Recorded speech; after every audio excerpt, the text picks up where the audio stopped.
গুদামপুরে ছাপ করো মাপ, ইতি তোমার বাপ। সব সময় না সবার সঙ্গে এইসব সংক্ষিপ্ত গল্প দিতে নেই। তুমি সাধুর দরবারে এসেছো, এইভাবে সাধুকে অবহেলা করছো। সবসময় সংক্ষিপ্ত করে বলতে গেলে না মারও খেতে হয় অনেক সময়। আমি একটা গল্প বলবো, আপনারা কি আমাকে পারমিশন দেন? বলবো কি? সত্যিই বলবো। এই রাখ, কি হয়েছে তোদের? রাস্তায় গিয়ে মিটিং কর। দুই বন্ধু নতুন বিয়ে করেছে, তা পার্কে গেছে। ভেরি ইন্টারেস্টিং লিটিল স্টোরি, একদম মন দিয়ে শোনেন। এখন পার্কে গেলে তো আলোচনা হয়, তোর বউটা কেমন, বলে না বন্ধু মানে বউ দিয়ে কি করবো, শালি যা পেয়েছি না, 3-4টে শালি, শ্বশুর বাড়ি মধুর হাড়ি। কি বাসু বাবা, বউ দিয়ে করবো কি?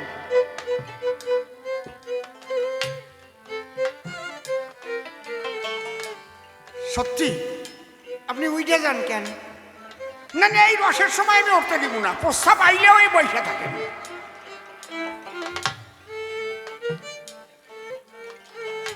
তা হরিবল হরিবল, জানেন তো ওই বুইরাও কত রস পায়। একটু মাঝে মাঝে রসের কথা না কইলে হয় কি? তাহলে মনে মনে ভাববে তাই অসীমদার আগে রস ছিল, এই রাজনীতিতে গিয়ে আর রস নাই। অন্তরে করবেন ধারণা, বান্দর বুড়ো হয়ে গেলেও গাছে ওঠা স্বভাব যায় না, অত সোজা না। কি হইল? গল্প কইতে পারলাম না তার আগে এইটা। জয় দাদু, তাহলে এরপরে লাইন ধরবে। দুই বন্ধু, ও কয় আমার বউজা ভালোবাসে, মারাত্মক ভালোবাসে, দারুণ ভালোবাসে, অসম্ভব ভালোবাসে। তোর বউ? না রে, কপালে ভালো জোটে নাই। কই শোন, বউয়ের সঙ্গে আলাপ করাটাও শিখতে হয়, বুঝলি? বউরে পুরো নাম ধরে ডাকতে নাই। আমার বউয়ের নাম যেমন সুচিত্রা, আমি তাকে ডাকি ও সুচি। সুচি, শুনছ সুচি? বউ যা আনন্দ পায় না, সুচি শুনছ সুচি। আমি কখনো বলি না ও সুচিত্রা, ওই তেরা যোগ করি না। কি বাবা, অনেকের স্ত্রীর নাম দেখবেন পারমিতা, অত বড় নাম বলে না। কই গো মিতা, মিতা কোথায় গেলে? এটা সুন্দর নামের মধ্যে মিষ্টতা আছে না? পারমিতা অত বড় নাম বলা যায় না, প্রেম হয় না কেমন। কি সত্যি কথা না? বলছে এই জন্য আমার বউয়ের যখনই আমি শুনছ সুচি, এখন ও চিন্তা করছে তাহলে তো আমার ভুল হয়ে গেছে, আমি আমার বউয়ের পুরো নাম ধরে ডাকেছি। এই জন্যে বউ আমার সঙ্গে এই ব্যবহার করছে। ওর বউয়ের নাম কি সেটা আর কয় নাই। ও বাড়ি যাইয়ে ওর বউয়ের নাম ছোট কইটা ডাক দিয়েছে আর কি। ডাক দিয়ে জাটার বাড়ি টাড়ি খাইয়ে নাক মুখ কাইটে নিয়ে পরের দিন আসছে। এখন ওই বন্ধু কয় কি রে, নাক মুখ ফাইটে গেছে যে? তোর জন্যই তো। ওই সংক্ষিপ্ত নাম যেই ডাকিছি জাটার বাড়ি খাইছে।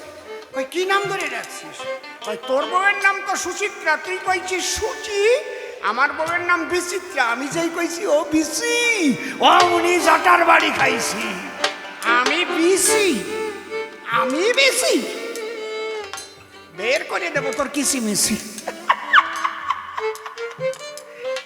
আমার না এসব কাজে কথা ভালো লাগে না, আমার লজ্জা করে কেমন, সত্যি ভাই। এখন 2টা-4টা যদি না কই আপনারা ভাববেন যে এই লোক রস শুকাই গেছে। কি আমার রস কি শুকাইছে? কি কন শুকাইছে নাকি? আরে রস আরো মোটা মোটা হচ্ছে। আর আজকে যা সেবা পাইছি না, ওরে মিষ্টি অন্ন রে, নলেন গুড়ে।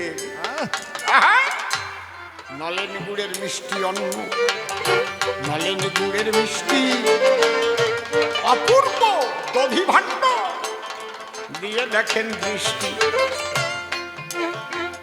মিষ্টি আবার হবে না নাকি? এই জন্যে শ্যামানন্দ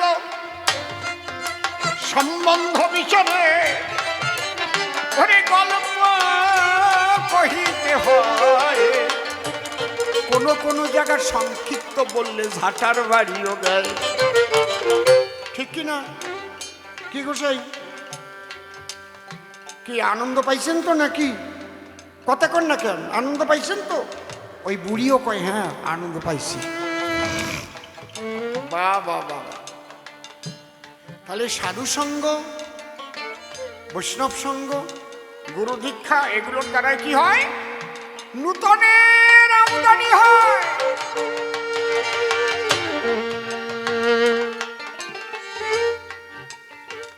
পরবর্তী জন্মের পথ পরিষ্কার হয়, সুন্দর হয়, ত্রিতাপ জ্বালা থেকে মুক্ত হওয়া যায়। যারা কৃষ্ণ নামে দীক্ষা দেয়, দীক্ষা বীজ বলে, বীজ, দীক্ষাও একটা বীজ, ধানেরও বীজ, সরিষার বীজ, সব বীজ তো একরকমের না। যেমন ওই বীজ পার্থিব জগতের জমিতে বুনে দিলে বা রোপণ করলে ফসল হয়, ওটাও একটা জমিতেই বপন করা হয়। এই জন্য সাধুরা বলছে শিষ্যের হবে কর্ণজনী, গুরুর জিউ বা লিঙ্গখানি নিষ্কামেতে করিবে রমণ, হরিনামের বীর্য ফোটা পূর্ণ হবে মণিকোঠা, চিত্রানিতাই করবে আস্বাদন। সেই গর্ভে পুত্র হলে জ্ঞান নামক পুত্র মিলে, সেই পুত্র লম্বিজুচ্চারিয়া কুণ্ডলিনী চেতন করে জীব নিয়ে সহস্রে রাধা গোবিন্দে দিবে মিলাইয়া।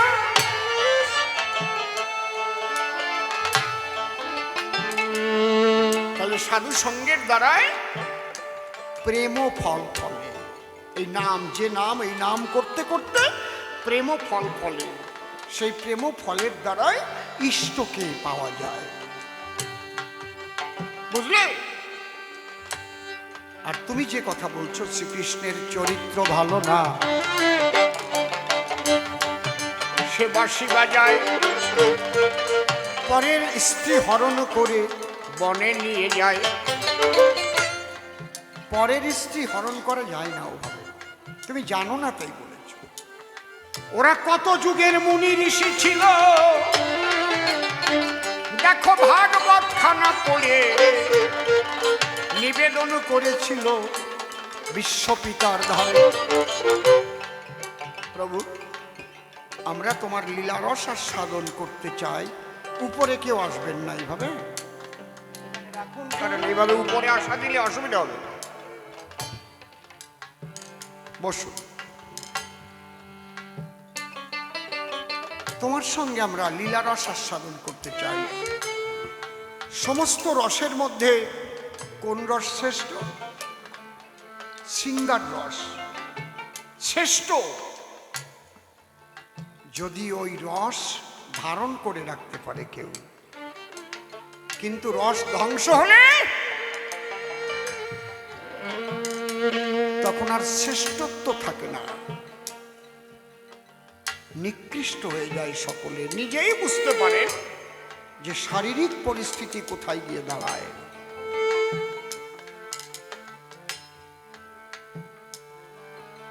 এই রসে আকার ধরলেই হয় রস, র দন্ত স, রস। দুই অক্ষরের মাঝখানে একটা আকার দিলে কি হয়? রসের মাঝখানে একটা আকার দিলে কি হয়? জোরে বলুন, কি হয়? রাস। সেই মুনি ঋষিরা ব্রজ গোপী হয়ে জন্ম নিয়েছিল, তাইতে তারা কৃষ্ণের বাসি শনিবারে পেল। বৃন্দাবনে বাসি বেজেছিল, সবাই কি শুনতে পেয়েছিল? বাসি শোনার ভাগ্য সবার হয় না। ওই বাসি কারা শুনতে পেয়েছিল? যারা গোবিন্দের সঙ্গে সেই লীলা করবার জন্য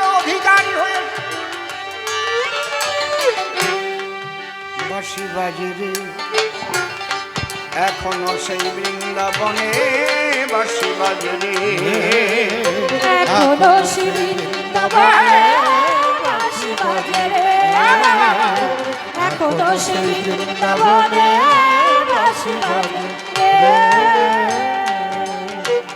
শ্যামের বাঁশি শুনে বনে বনে বাঁশি শুনে, এখনো বাজে বাঁশি, কে বলছে বাঁশি বন্ধ হয়ে গেছে? শ্যামের বাঁশি শুনে বনে বনে ময়ূর নাচে রে, বাঁশি বাজে রে, এখনো সেই বৃন্দাবনে বাঁশি বাজে রে, এখনো সেই বৃন্দাবনে বাঁশি বাজে রে। এখনো সেই ব্রজবালা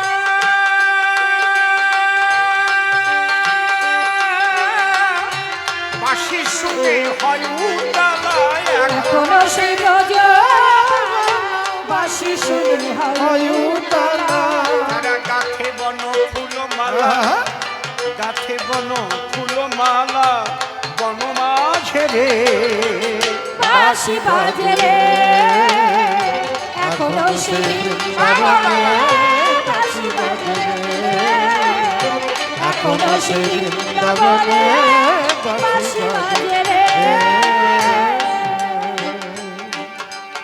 এখনো সেই রাধা রানী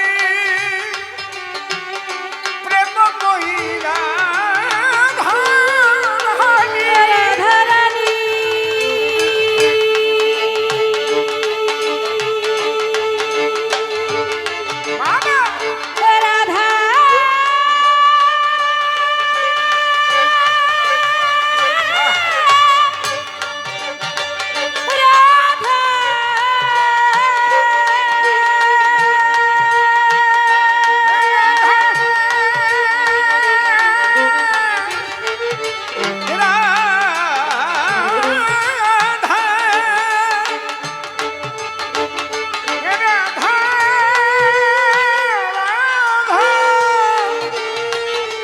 রাধারানী রাধা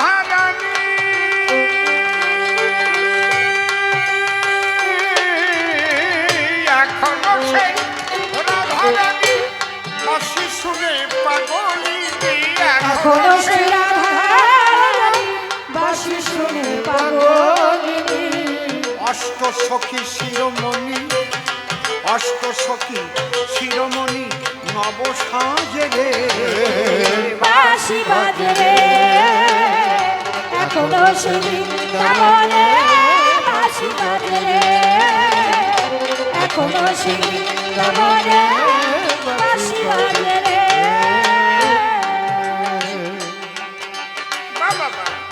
এখনো সেই যমুনায়, এখনো এখনো সেই যমুনায়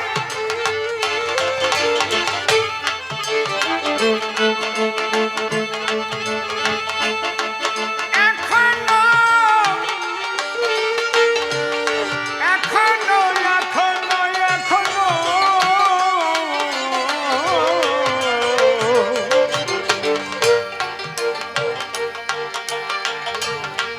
এখনো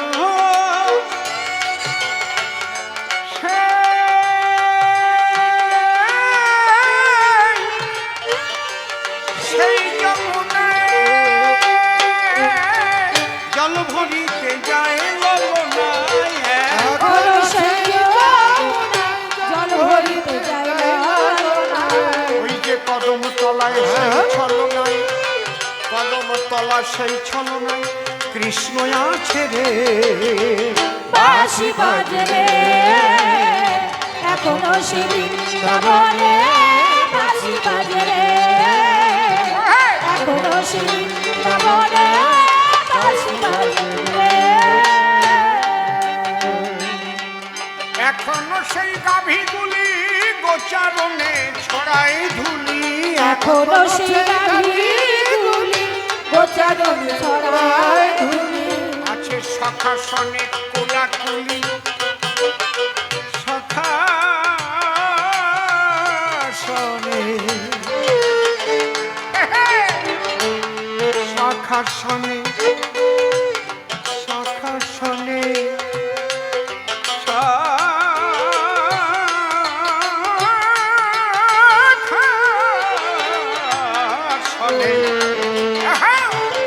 আছে সখার সনে কোলাকুলি রাখাল রাজে রে বাঁশি বাজে রে এখনো সেই বৃন্দাবনে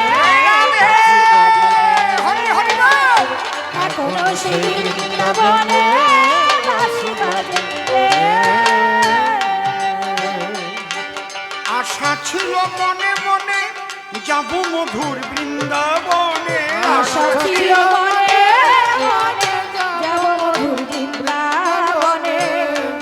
আশা ছিল মনে মনে মনে মনে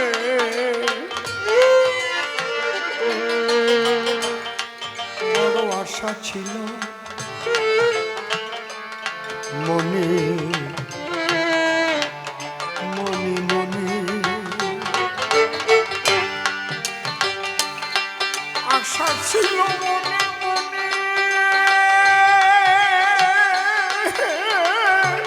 যাব মধুর বৃন্দাবনে আশা ছিল মনে মনে যাব মধুর বৃন্দাবনে। ঠাকুর ভবা পাগলা রয়ে বাঁধনে ভবা পাগলা রয়ে বাঁধনে মায়ের কাছে রে বাঁশি বাজে রে এখনো সেই বৃন্দাবনে বাঁশি বাজে রে এখনো সেই বৃন্দাবনে বাঁশি বাজে রে। তুমি কৃষ্ণকে চরিত্রহীন বলছো। কৃষ্ণের মা বাবাকে কারাগারে আবদ্ধ করে রেখেছিলে, নাম কি? কংস।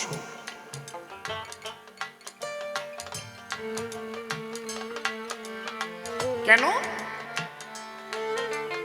তার বোন দেবকীকে বিবাহ দিয়ে নিয়ে আসার সময় দৈববাণী হল,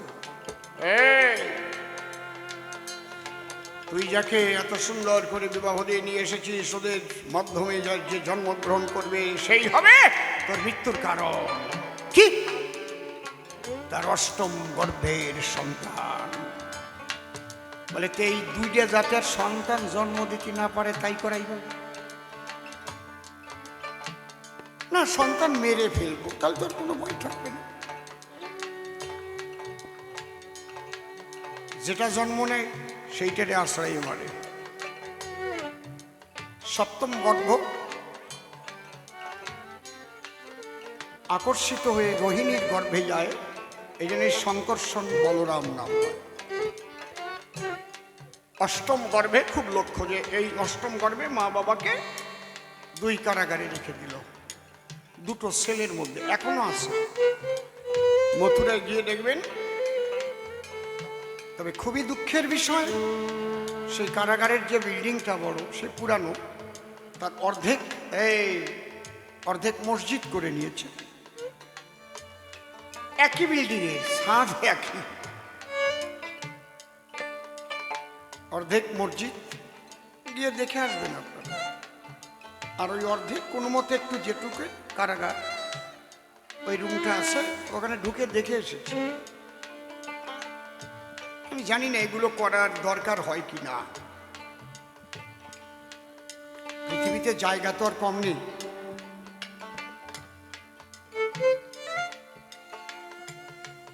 তা স্বামী স্ত্রী নারী পুরুষ যদি আলাদা থাকে তাহলে তাদের সন্তান হয়? এই শ্যামানন্দ, আমার প্রাণ গোবিন্দ সম্পর্কে তুমি যে বাজে কথা বলেছো শুনে নাও। তার মধ্যে দিয়ে গর্ভের সঞ্চার হলো। কংস তো আরো ভয় পেয়ে গেল, ঠিক না? আরো ভয়ের কারণ না? প্রহরী বাড়িয়ে দিল, ঘটনা অনেক আছে, বলতে গেলে অনেক সময় চলে যাবে। অবশেষে শুনল কন্যা সন্তান হয়েছে। তাকে যখন আছাড় মারল, না ও ছেলে মেয়ে ও বিশ্বাস করা যায় না, মহামায়া উপরের দিকে উঠে গিয়ে কি বলল, তোমাকে বধিবে যে গোকুলে বাড়িছে সে।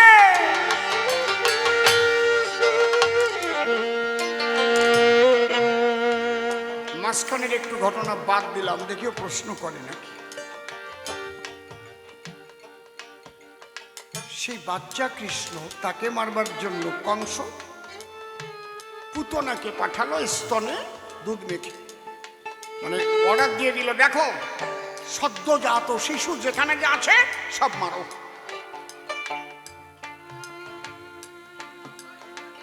তাহলে ওই বাচ্চাকে পুতনা বিষ মেখে মারিবার তরে গো ঢুকলো তার ঘরে, মাতৃস্নেহ দিয়ে কোলে তুলে নিল তার। শুনে নিও, যখন স্তন মুখে ভরে দিয়েছে, এমন টান মেরেছে, এক টানে পুতনা রাক্ষসী চিচিং ভাগ।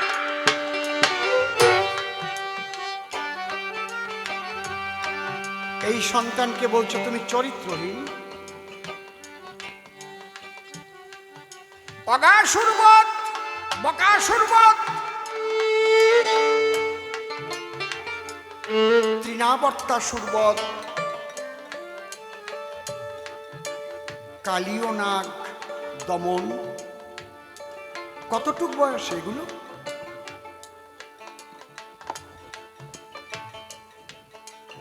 এরকম একটা পুরুষ দেখাও। তুমি তো একটা নারী বলছো, তাহলে আমি 10,000 নারী দিয়ে দেবো, সুন্দরী নারী 1000 দিয়ে দেব, দেখাও না। শিশুকালে বিষ মিশিয়ে দুগ্ধ দেবে, আর যে মারতে যাবে সেই মরে যাবে।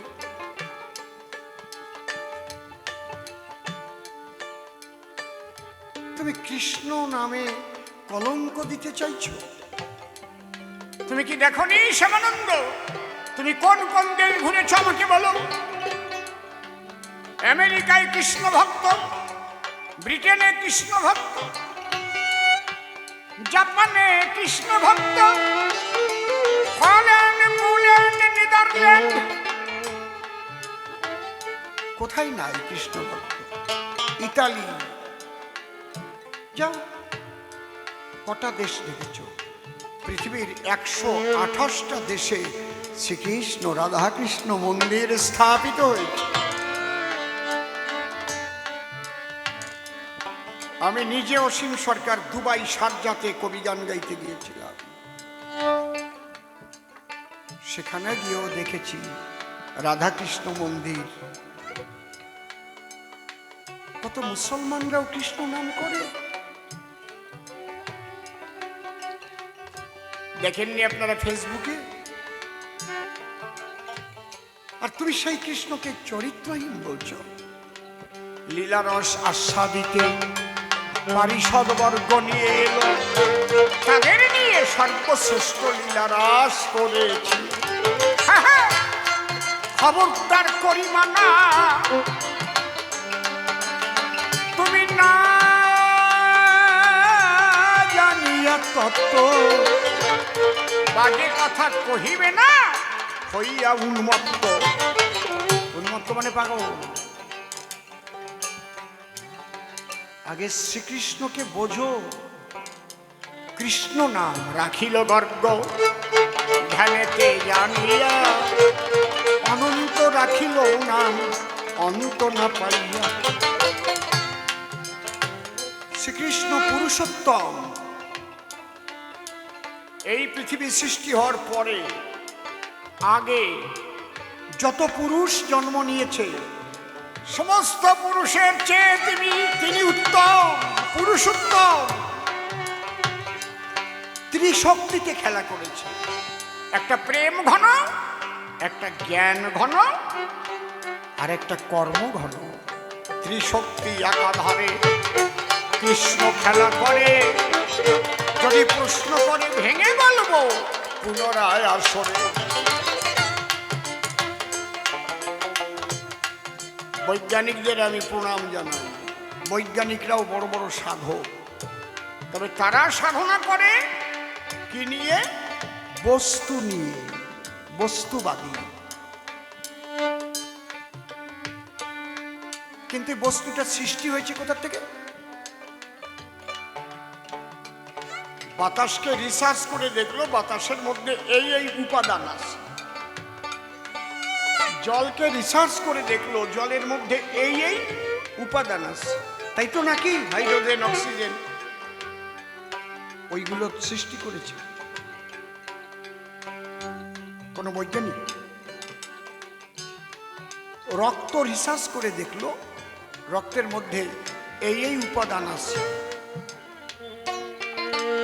শ্বেতকণিকা, লোহিত কণিকা, বিভিন্ন উপাদান আছে। রক্তের মধ্যে কোনো জীবাণু ঢুকলে সেটাও বের করবে। এই রক্তটা সৃষ্টি করেছে কে? কোন বৈজ্ঞানিক পারে এক ফোঁটা রক্ত সৃষ্টি করে দেখাতে? বলো। তাই যদি পারত তাহলে ব্লাড ডোনেশন কেন্দ্র করে কি রক্ত নিয়ে ভরত। একটা অরিজিনাল চুল তৈরি করতে পারে কোন বৈজ্ঞানিক?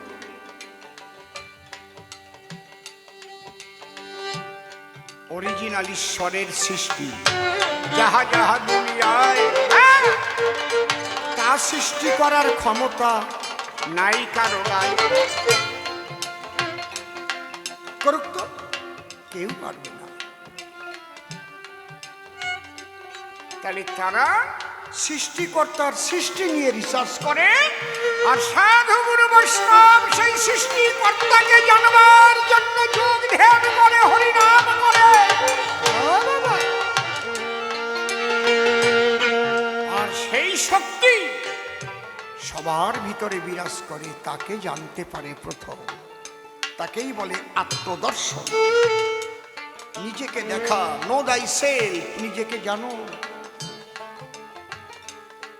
প্রথমবারে আর বেশি তারে বলে দরকার নাই। এইবার দরকারি একটা কথাই আছে আপনাদের শুধাই। আজকে এখানে এসে সত্যি সত্যি ভীষণ আনন্দ পেয়েছি আমরা। এখানে নূতন এলাম তো, আশ্রমবাসী যারাই আছেন এই সংঘ পরিবারে আমি পুনরায় শ্রদ্ধা জ্ঞাপন করি। দাঁড়াইয়ে সকলের মন